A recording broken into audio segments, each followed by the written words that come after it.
Llevo 16 minutos grabando esto. Cada palabra suya. No me importa. Gente como tú no tiene nada que hacer aquí. Aquí soy yo quien audita este banco. Era un miércoles, las 2:31 de la tarde. El sol de octubre aplastaba el centro de Los Ángeles, con esa luz blanca que hace que todo parezca sobreexpuesto, como una fotografía a la que le sobra brillo y le falta sombra. Por la ventana del lobby del banco entraba ese resplandor en franjas largas, iluminando el mármol del piso, los sillones de cuero azul marino, las plantas de interior que nadie riega porque están hechas de plástico caro. El banco era un edificio de esquina en South Figueroa Street. 12 pisos, 3 cámaras en el lobby, 4 en los pasillos, una sobre el escritorio de atención al cliente, todo grabando, todo el tiempo. Anthony Webb llevaba 2 años trabajando como guardia de seguridad privada. 2 años, 1 mes y 16 días, para ser exactos, aunque él no los contaba con orgullo, sino con la ligera incomodidad de alguien que sabe que debería estar haciendo otra cosa. Tenía 29 años, un uniforme azul oscuro que le quedaba ligeramente apretado en los hombros, y una radio que nunca dejaba de colgarse en el cinturón. No había recibido entrenamiento formal en gestión de conflictos. No había tomado nunca un curso sobre sesgo implícito. Lo que sí tenía era algo que él llamaba olfato, esa certeza vaga y sin evidencia que a veces se disfraza de experiencia cuando en realidad es otra cosa. A las 2:31 de esa tarde, Anthony Webb vio a un hombre hispano de mediana edad sentado en una de las sillas del lobby, con una laptop abierta frente a él y una serie de documentos impresos esparcidos sobre la pequeña mesa de café que tenía al lado. El hombre vestía pantalón de vestir gris, una camisa de botones azul sin corbata, y zapatos negros con un brillo que indicaba que alguien los había limpiado esa misma mañana. Tenía audífonos colgados alrededor del cuello, un maletín negro apoyado contra la pata de la silla, y una expresión de concentración tranquila, la expresión de alguien que trabaja en algo que conoce perfectamente. Webb lo observó durante 4 minutos desde su posición junto a la puerta. 4 minutos. Y en esos 4 minutos construyó una historia completa sobre ese hombre. Una historia sin hechos, sin preguntas, sin datos. Una historia hecha únicamente de suposiciones. Vio los documentos del banco sobre la mesa y pensó, espionaje corporativo. Vio la laptop y pensó, hackeo. Vio el rostro de ese hombre, la piel morena, los rasgos centroamericanos, el acento que todavía no había escuchado pero que ya había decidido que existía, y pensó, no pertenece aquí. Lo que Anthony Webb no sabía era esto. El hombre sentado en ese lobby se llamaba Ernesto Palomino Cruz, 42 años, nacido en Ciudad de Guatemala, naturalizado ciudadano estadounidense hace 16 años, auditor senior de la División de Crímenes Financieros del Servicio de Impuestos Internos de los Estados Unidos, el IRS, 13 años de servicio federal, autor de 3 metodologías de auditoría que hoy se usan en 14 estados, reconocido por el Departamento del Tesoro con la Medalla al Mérito en 2019. Hijo de Concepción Cruz, que llegó a este país con $80 y una dirección en una servilleta. Hijo de Rodrigo Palomino, que durante 20 años trabajó turnos dobles en una fábrica textil en el este de Los Ángeles para que su hijo pudiera ir a la universidad. Ernesto había sido el primero de su familia en graduarse universitario. Y no solo se graduó, estudió contabilidad forense en la Universidad Estatal de California, Northridge. Hizo su maestría en fiscalidad federal en la Universidad de Southern California. Ingresó al IRS a los 29 años con una puntuación perfecta en el examen de aptitud federal. Había desmantelado esquemas de fraude fiscal por valor de más de $400 millones a lo largo de su carrera. Era, en todos los sentidos legales y profesionales posibles, exactamente lo que parecía ser, alguien haciendo su trabajo. Y ese trabajo en ese momento preciso, en ese lobby de ese banco, consistía en revisar documentos financieros internos de esa sucursal específica. Porque ese banco, ese edificio de 12 pisos en South Figueroa Street, estaba bajo auditoría federal activa del IRS. Y Ernesto Palomino Cruz era el auditor asignado al caso. Esa silla en ese lobby no era una coincidencia. Era su oficina esa tarde. Eso debería haber sido suficiente contexto, pero Anthony Webb nunca preguntó. Y esa omisión, esa decisión de actuar antes de preguntar, de asumir antes de verificar, desencadenaría una cadena de eventos que destruiría su carrera. Pondría a un banco bajo el escrutinio más intenso de su historia y se convertiría en uno de los casos más documentados de perfilamiento racial en el sector financiero en la historia reciente de California. Si crees que lo que le pasó a Ernesto Palomino Cruz ese miércoles merece ser escuchado, Dale like y suscríbete. Las historias como esta necesitan llegar más lejos. Comenta desde dónde estás viendo esto. A ver hasta dónde llega este documental. Anthony Webb cruzó el lobby con pasos seguros. La suela de sus botas golpeó el mármol con ese sonido particular, seco, autoritario, el sonido de alguien que ha decidido que tiene el derecho de interrumpir. El aire acondicionado del banco zumbaba suavemente sobre sus cabezas. Alguien, en un escritorio al fondo, atendía a un cliente.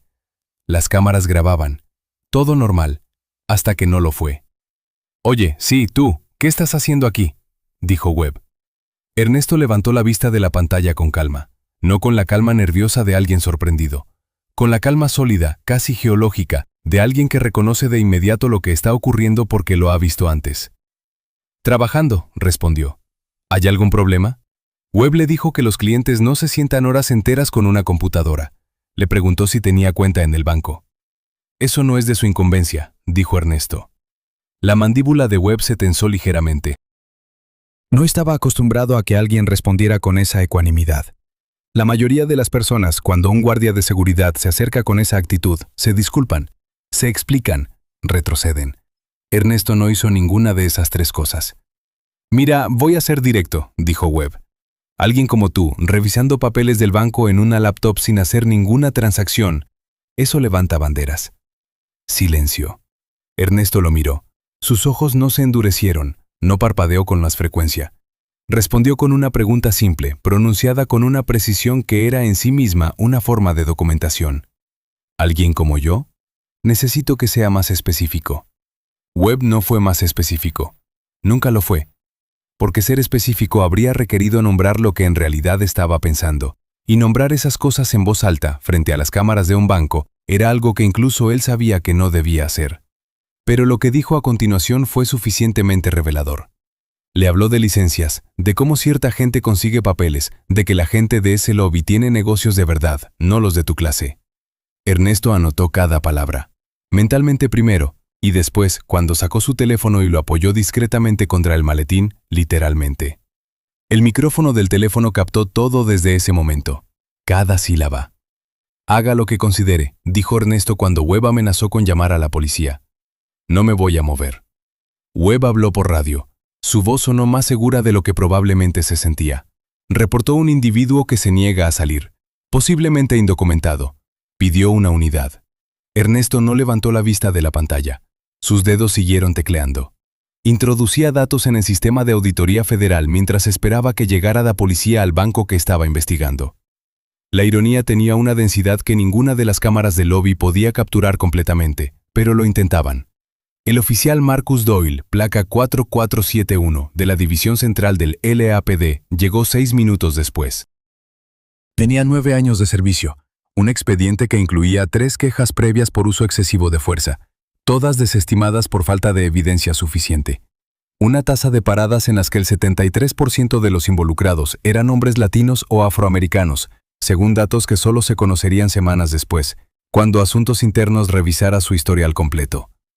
Pero en ese momento, a las 2:47 de la tarde de ese miércoles, Doyle entró al banco con la postura de alguien que ya ha decidido quién es el problema antes de escuchar ninguna versión de los hechos. Webb lo actualizó en segundos. Individual sospechoso, revisando documentos del banco, negándose a identificarse, posiblemente sin papeles. Doyle se acercó a Ernesto. Le pidió identificación. Ernesto le preguntó por la causa probable. El oficial dijo que el guardia había reportado comportamiento sospechoso. «Sentarme en el lobby de un banco y trabajar en una laptop», respondió Ernesto con voz completamente pareja. «No constituye comportamiento sospechoso bajo ninguna ley del estado de California, ni bajo la Cuarta Enmienda». Hizo una pausa. «Pero voy a cooperar. Voy a sacar mi billetera. Mis manos son visibles en todo momento». Doyle tomó la licencia de conducir, la examinó, y entonces dijo algo que cruzó una línea que no debería haber cruzado. Le pidió documentos migratorios. En el lobby, 2 personas levantaron la vista al mismo tiempo. Una mujer mayor, que esperaba en la fila de atención al cliente. Un hombre joven con una mochila, sentado a 3 sillas de distancia. Ambos procesaron lo que acababan de escuchar. Ambos sacaron sus teléfonos con la naturalidad cuidadosa de quienes no quieren que parezca que están sacando sus teléfonos. «Oficial», dijo Ernesto, Y había algo en su tono que no era indignación ni miedo, sino algo más frío, más medido, más peligroso. Usted acaba de pedirme documentos migratorios sin ninguna base legal para creer que soy extranjero. Soy ciudadano naturalizado de los Estados Unidos. Eso lo dices tú, respondió Doyle. Necesito verificarlo. Y Webb, que había permanecido de pie a 1 metro de distancia durante toda la conversación, eligió ese momento para agravar aún más la situación. La laptop, dijo, probablemente tenía información robada del banco. Habría que confiscarla como evidencia. El aire en el lobby cambió, como cuando sientes que la presión atmosférica baja antes de una tormenta. Algo se contrajo. Nadie, dijo Ernesto, y esta vez su voz tenía una textura diferente, no más alta, nunca más alta, pero más sólida, como concreto. Va a tocar esta laptop. Nadie. Repito, nadie va a tocar este equipo. Doyle escaló. Le habló de arresto por alteración del orden. Ernesto respondió que no estaba alterando ningún orden, que estaba sentado, que estaba hablando en voz baja y que llevaba 16 minutos grabando la conversación en audio. Silencio. Pesado. Espeso. El oficial parpadeó. ¿Me está grabando? Ernesto le explicó, con la misma voz plana y técnica con la que probablemente explicaba cláusulas del Código Fiscal, que California es un estado de 2 partes en consentimiento para conversaciones privadas. Pero que esa conversación no era privada, era en un espacio público, que el audio era legal, que las cámaras del banco también grababan y que en ese momento, si miraban hacia atrás, verían que al menos 2 clientes también tenían sus teléfonos apuntando. Doyle y Webb se miraron. En ese intercambio de miradas, algo que había parecido simple se volvió complicado. Algo que había parecido rutinario empezó a tener aristas. Pero ninguno de los dos dio marcha atrás. El ego, una vez comprometido frente a testigos, raramente da marcha atrás. Doyle llamó por radio para solicitar refuerzos. Dijo que el individuo se mostraba resistente a la cooperación, que podría ser necesario un traslado. Desde el fondo del lobby, la voz del cliente joven, el de la mochila, sonó con una claridad inesperada. Yo también estoy grabando. Llevo grabando desde que llegó el guardia. La mujer mayor, que había estado observando todo desde la fila, se dirigió al escritorio de atención al cliente. Habló en voz baja con la empleada. La empleada levantó el teléfono interno inmediatamente. El gerente de la sucursal se llamaba Daniel Fitch, 47 años, 12 años en el banco, un hombre que entendía protocolos, que entendía responsabilidad corporativa, y que, cuando la empleada le dijo lo que estaba pasando en el lobby, sintió algo que no era exactamente alarma, pero que se le parecía mucho. Bajó por las escaleras internas, no por el ascensor, por las escaleras, con el paso de alguien que quiere llegar antes de que la situación empeore. Llegó tarde. Para cuando Fitch apareció en el lobby, la segunda unidad del LAPD ya estaba entrando por la puerta principal. 2 oficiales más, y el ambiente en el espacio, normalmente frío y aséptico como todos los lobbies bancarios, tenía ahora esa carga estática de los lugares donde algo está a punto de romperse. El oficial más joven de la segunda unidad, el oficial Javier Reina, 26 años, 18 meses en el departamento, se detuvo 3 pasos dentro del lobby y evaluó la escena. Un hombre sentado, calmado, con documentos sobre una mesa, 2 colegas de pie sobre él con la postura de quien contiene algo que no necesita contención, 3 teléfonos visiblemente grabando. La expresión de la gerencia del banco moviéndose hacia ellos con cara de desastre. Reina sintió algo que en la academia le habían enseñado a llamar incongruencia contextual. La escena no cuadraba. Se acercó a Doyle, le habló al oído. Le dijo que quizás debían verificar primero, antes de ir más lejos. Doyle lo ignoró. Se inclinó hacia Ernesto. Le dijo que esta era su última oportunidad de salir del edificio voluntariamente o que iba a ser detenido. Ernesto lo miró. Con esa calma que para entonces ya no era solo un rasgo de carácter sino una declaración táctica. Quiero que quede grabado, dijo, con voz clara y articulada, dirigiéndose tanto al oficial como a las cámaras, que estoy completamente tranquilo, que no represento ninguna amenaza, que no he cometido ningún delito, y que me niego a moverme porque tengo derecho legal a estar aquí. Si usted me detiene, estoy cooperando bajo protesta formal. Fitch, el gerente, llegó en ese momento. Miró a Ernesto, miró a los oficiales, abrió la boca. Y Doyle, sin darle tiempo a hablar, dijo: «Señor, esto es un asunto policial, por favor retírese». Fue en ese momento cuando el oficial Reina dio un paso al lado, literalmente, un paso lateral, pequeño, casi imperceptible, pero documentado en la bodycam de Doyle. Se distanció. como alguien que no quiere estar en la fotografía. Si te está gustando este documental, dale like ahora, porque lo que pasa en los próximos 90 segundos no solo le cambia la vida al guardia y al oficial, le cambia la vida al banco entero. Doyle sacó las esposas. Ernesto no se movió, no se tensó. Mantuvo las manos visibles, sobre la mesa, cerca del teclado. Estoy cooperando, dijo, bajo protesta formal. No me resisto. El metal frío de las esposas chasqueó en el silencio del lobby. Un sonido pequeño que pareció más grande que el aire acondicionado, más grande que el tráfico de Figueroa afuera, más grande que todo. 4 teléfonos lo captaron. 3 cámaras del banco lo captaron. La bodycam de Doyle lo captó. El audio del teléfono de Ernesto lo captó. Fitch, el gerente, observó todo desde 2 metros de distancia con la expresión de alguien que está viendo, en tiempo real, el nacimiento de un problema legal que va a ocupar meses de su vida. Intentó hablar nuevamente. Doyle lo interrumpió. Pidió que le mostrara el contenido de la laptop. Esa laptop, dijo Ernesto desde su posición sentada, con las manos esposadas frente a él sobre la mesa, con la misma voz con la que habría explicado una cláusula del Código Tributario. Contiene documentos bajo confidencialidad federal. Ningún agente de orden público sin autorización judicial específica y ningún empleado privado de ninguna clase está autorizado a acceder a esa laptop. Confidencialidad federal. La frase flotó en el lobby como humo. Webb frunció el ceño. Doyle se detuvo. El oficial Reina, desde su posición lateral, procesó esas 2 palabras con una velocidad diferente a los demás. Su mano se movió hacia su radio. Voy a verificar algo, dijo Reina en voz baja. Doyle le dijo que no era necesario. Reina lo hizo de todas formas. Llamó a despacho. Dio el nombre del lobby. Dio la descripción del individuo detenido. Solicitó verificación de antecedentes y afiliación federal por nombre completo, si el individuo cooperaba en proporcionarlo. Ernesto proporcionó su nombre completo. Con calma. Con precisión. Ernesto Palomino Cruz. Número de identificación federal disponible si necesario. Silencio en el radio por 23 segundos.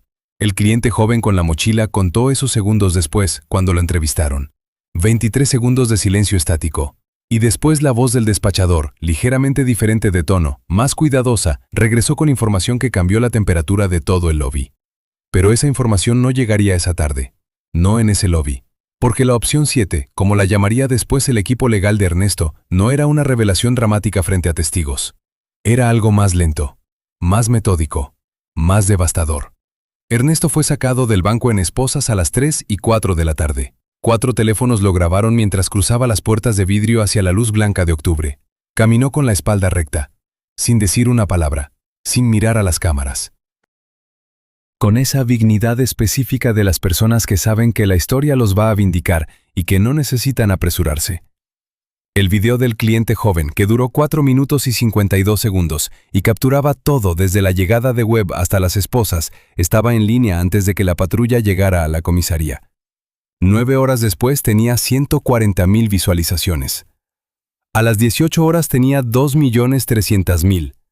A las 48 horas, los medios habían hecho lo que los medios hacen cuando una historia tiene suficiente combustible.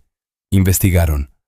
Y lo que encontraron cuando investigaron al hombre del video, el hombre calmado en la camisa azul que fue sacado esposado del lobby de un banco del centro de Los Ángeles sin cometer ningún delito, lo que encontraron hizo que la historia pasara de ser un caso de perfilamiento racial, ya de por sí grave, a ser algo que ningún redactor de titulares habría podido inventar. Ese banco estaba bajo auditoría federal activa del IRS.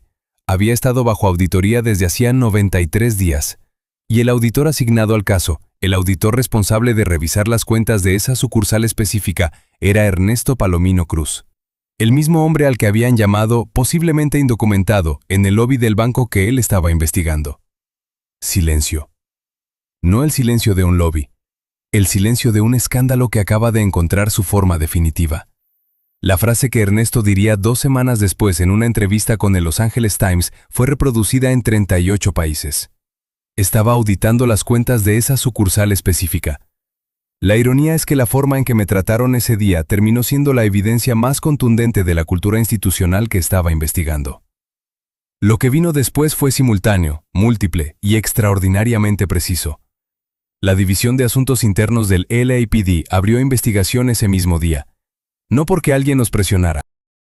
Porque la bodycam de Doyle contenía evidencia suficiente para que cualquier revisor competente viera, sin lugar a dudas, que la detención carecía de base legal desde el primer segundo. La tasa de paradas de Doyle, revisada ahora bajo el microscopio de la investigación federal cruzada, reveló un patrón. El 73% de sus paradas en los últimos 4 años involucraban a individuos hispanos o afroamericanos. Su expediente tenía 8 quejas previas, 5 habían sido desestimadas. 3 estaban pendientes de revisión. Webb fue despedido por la empresa de seguridad privada 48 horas después del incidente, antes de que la empresa pudiera ser nombrada en los primeros artículos.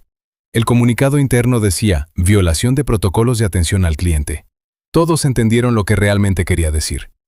El banco, que había mantenido silencio institucional durante los primeros 3 días, mientras sus abogados intentaban entender la magnitud de lo que estaban mirando, emitió una disculpa pública el 4º día. La disculpa fue considerada insuficiente por aproximadamente todos los que la leyeron. Lo que nadie en el banco había calculado, lo que ningún asesor legal había anticipado cuando Webb llamó a la policía esa tarde, era que interferir con un auditor federal en el ejercicio de sus funciones no es solo un error de relaciones públicas, es un delito federal. Y que la auditoría que Ernesto estaba conduciendo, que ya había encontrado irregularidades en los patrones de préstamos de la sucursal, tendría ahora un contexto adicional. Una capa nueva de evidencia que ningún contador forense habría podido fabricar en un laboratorio. La demostración en tiempo real de la cultura corporativa del banco. El equipo legal de Ernesto presentó demanda civil 6 semanas después del incidente. Demanda contra Anthony Webb a título personal. Demanda contra el banco por responsabilidad vicaria. Demanda civil complementaria contra el oficial Marcus Doyle. El monto total solicitado, $7.800.000. La investigación federal sobre el banco, que se había iniciado por irregularidades en reportes de transacciones sospechosas, fue ampliada. Los auditores encontraron lo que Ernesto había comenzado a documentar esa tarde en el lobby.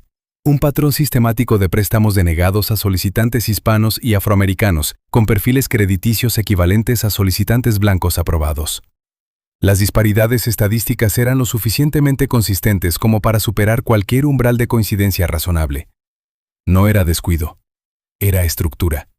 El juicio de Doyle comenzó 11 meses después. Duró 3 semanas. El jurado escuchó las grabaciones, vio los videos, leyó los registros de paradas. Escuchó al oficial Reina, que testificó para la fiscalía, describir el momento en que supo que algo estaba fundamentalmente mal, pero no habló cuando debió haberlo hecho. Su testimonio fue, en palabras del fiscal, el sonido de una conciencia llegando tarde, pero llegando. El juez Caroline Hargreaves presidió el caso. En su declaración antes del veredicto, dijo algo que fue citado en 6 artículos académicos sobre derecho constitucional en los 2 años siguientes. La cuarta enmienda no tiene cláusula de excepción para la incomodidad de quien aplica la ley. Existe precisamente para los momentos en que alguien con autoridad decide que sus suposiciones valen más que los derechos de otra persona. Esa es exactamente la situación que tenemos ante nosotros. Culpable, en todos los cargos. Privación de derechos civiles bajo color de ley. Detención ilegal. Falsificación de reporte policial porque el reporte inicial de Doyle describía a Ernesto como resistente y potencialmente peligroso, descripción que 4 horas de video desmintieron con una claridad imposible de impugnar. Marcus Doyle fue sentenciado a 4 años en una instalación federal de seguridad mínima. Perdió su placa el día del arresto. Perdió su pensión completa, $240.000 acumulados en 9 años, por el proceso de desertificación que siguió a la condena penal. Perdió su certificación policial permanentemente, lo que significa que nunca podrá trabajar en ninguna agencia de orden público en ningún estado de la Unión. La demanda civil se resolvió por un monto separado de $380.000 personales, la mayor parte cubierto por el sindicato policial, que después recuperó esa cantidad con intereses a través de reclamaciones propias. Su matrimonio de 6 años no sobrevivió el año del juicio. La casa familiar fue vendida durante el proceso de divorcio. A los 34 años, Marcus Doyle salió de prisión con un historial penal federal, sin certificación profesional, sin pensión y sin propiedad. Encontró trabajo en un almacén de distribución en el Valle de San Fernando, turno de noche, $17 la hora. Anthony Webb no fue procesado penalmente. La fiscalía determinó que su responsabilidad directa no alcanzaba el umbral penal necesario, pero la demanda civil personal lo alcanzó de otras formas. Trabajó durante 1 año en múltiples empleos de baja calificación mientras el caso avanzaba. El fallo civil le asignó responsabilidad solidaria por $400.000. La mayor parte fue absorbida por el banco bajo la teoría de responsabilidad vicaria, pero el daño a su historial laboral fue permanente. Ninguna empresa de seguridad en Los Ángeles volvió a contratarlo después de que su nombre apareció en los registros públicos del juicio. El banco llegó a un acuerdo extrajudicial en la demanda civil de Ernesto por la cantidad de $7.800.000. Nunca admitió responsabilidad en el comunicado público. Todos los abogados que participaron en la negociación sabían lo que eso significaba en la práctica. La auditoría federal separada resultó en sanciones regulatorias por $23 millones, 3 cambios obligatorios en la junta directiva de la sucursal regional y la implementación de un programa de supervisión independiente por 5 años. Las disparidades en préstamos fueron documentadas en un informe público de 87 páginas que está disponible en el sitio web del Departamento del Tesoro hasta el día de hoy. Ernesto Palomino Cruz regresó a trabajar 2 semanas después del incidente. No pidió días adicionales de permiso, no cambió de departamento, no solicitó ser retirado del caso del banco. Terminó la auditoría, entregó el informe final en el plazo previsto. Sus supervisores en el IRS describieron su conducta durante todo el proceso como ejemplar en todos los aspectos profesionales y personales. En 2024, Ernesto fue promovido a director regional de la División de Crímenes Financieros para la región del Pacífico. Desde esa posición, impulsó la implementación de un protocolo nuevo para la interacción entre auditores federales y seguridad privada en instalaciones financieras, un protocolo que establece procedimientos claros para identificación, derechos del auditor y responsabilidades del personal de seguridad. El protocolo fue adoptado por 17 estados. El video de ese miércoles de octubre, el que empezó con 4 minutos y 52 segundos en el teléfono de un cliente joven con una mochila, se usa hoy en cursos de formación de la Academia de Policía de Los Ángeles como ejemplo obligatorio de lo que no se debe hacer. También se usa en cursos de cumplimiento corporativo en 3 universidades de negocios. También se usa, con un contexto diferente, en cursos de derechos civiles en escuelas de derecho. El edificio de South Figueroa Street sigue ahí. 12 pisos. El lobby con sillas de cuero azul marino. Las plantas de plástico que nadie riega. Las cámaras que graban todo el tiempo. La silla donde Ernesto estaba sentado esa tarde es, a todos los efectos prácticos, una silla igual a cualquier otra. Pero quienes trabajaron en ese caso, los abogados, los investigadores, los auditores que vinieron después, saben cuál es. La señalan a veces cuando pasan por el lobby. No dicen nada, solo señalan. Llamaron a la policía sobre el auditor que los estaba investigando. No podría haberse escrito mejor. Porque el sesgo racial no es un instinto, no es experiencia, no es olfato profesional ni certeza entrenada. Es una decisión. Una decisión de decidir quién es alguien antes de preguntarle. Una decisión de reemplazar la pregunta con la suposición, la evidencia con el prejuicio, el derecho con la conveniencia. Y esa decisión, como todas las decisiones, tiene consecuencias. Las consecuencias llegaron en este caso con la forma de un archivo federal, $7.800.000, 4 años de prisión, y una silla vacía en un lobby que sigue grabando todo el tiempo. La placa no te da razón, la Constitución sí. Si esta historia te llegó, si sentiste algo al escucharla, compártela. Las historias que se comparten son las que cambian algo. Suscríbete si crees que la rendición de cuentas es la única forma real de arreglar sistemas que se rompen en silencio. Y deja tu respuesta en los comentarios a esta pregunta. ¿Debería existir consecuencias criminales para empresas cuyos empleados hacen llamadas al 911 basadas exclusivamente en la apariencia étnica del cliente? No hay respuesta correcta. Hay respuestas honestas. Queremos leerlas. Mañana traemos otra historia, otro caso, otro momento donde alguien decidió que las suposiciones valían más que los derechos y descubrió lo equivocado que estaba de la forma más costosa posible. Nos vemos mañana.